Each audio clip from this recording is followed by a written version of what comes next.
Huli kam sa Cavite ang isang pusang initsa sa bangin na salamat sa pagmamalasakit ng iba ay nasagip.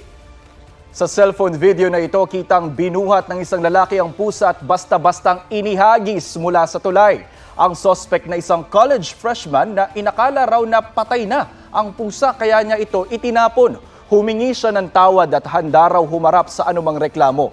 Ang pusa naman agad hinanap dahil nawala matapos ihagis. Dito, dali! Halika! At tila patunay si Muning na may siyam na buhay ang pusa.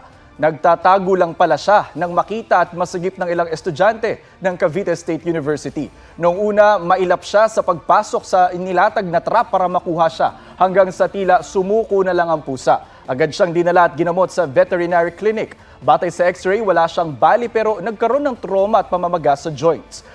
Nagpapagaling na at tuloy-tuloy na raw na susuportahan ng mga sumagip ang pusa na pinangalanang Meraki. Kinumpirma nilang hindi buntis si Meraki ngunit sadyang cute and cuddly.